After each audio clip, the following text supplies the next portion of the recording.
Hi hello नमस्कार सगळ्यांना.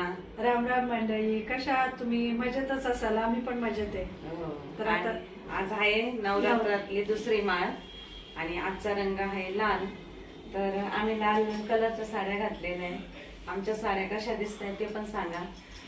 आणि काय म्हणतात ना, स्त्रियांनी स्वतःसाठी थोडासा वेळ काढावा. वेळात वेळ असं नाही की साड्या घातल्या म्हणजेच आनंद आहे असं काही नाही, पण त्या निमित्ताने ना दुसऱ्या काही चर्चा करण्यापेक्षा एकमेकींचं, हा, या विषयावर चर्चा विषयावर होतात चर्चा. की उद्या लाल कलरची का साडीत आपण कोणते घालायचे काय, तर तेवढाच लेडीजचा नाही का विषय हे होतो.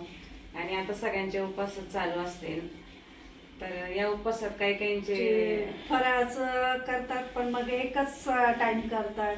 कोणी कोणी पायात चप्पल पण नाही घालत, बिना असं चप्पल बिना राहतात. चप्पलच फिरतात. बिना चप्पल हो. असं राहतं मी पण प्रत्येकाचं मी पण आधी वेगवेगळं करायची लग्नाच्या संकल्प आधी. वेगवेगळा हा. असतो प्रत्येकाचा. हो. मी पण लग्नाच्या आधी चप्पल नव्हती घालत पायामध्ये. हो ना. हो. आणि आता दरवेळेस ठरवते, विसरूनच जाते मी. प्रत्येकाचा वेगवेगळा संकल्प असतो. हो. तर चला आता आमची पूजा मांडलेली ती पण ती पण तुम्हाला दाखव. दाखवतो. आणि आता आम्ही आरती करतोय, तर चला तुम्ही चला. पण आमच्या सोबत हो. आरती करायला. आणि तुम्ही पण लाल रंगाच्या साड्या घातल्या की नाही ते पण आम्हाला कमेंट करून सांगा. आणि आमच्या साड्या कशा आहेत ते पण सांगा. चलो बाय.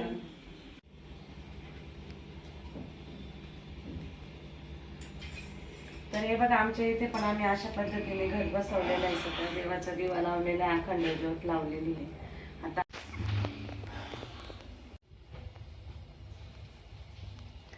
तर हे बघा, इथे आम्ही अशा पद्धतीने आमचं देव बसवलेलं आहे.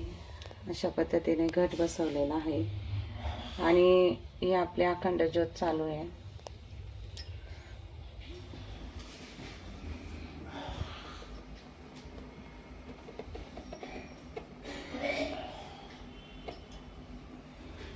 करायच्या आरतीला सुरुवात. वक्रारौ शेंदुराची कंठीन जळते माळ मुक्ता फळाची. जय देव जय मंगलमूर्ती हो श्री परशुरामाची जननी हो. कस्तुरी मळवट वांगी शेंदूर भरुनी हो. उदोकारे गणपती सकळचा मुंडा माऊलीचा हो. उदोकारे गणपती काय महिमा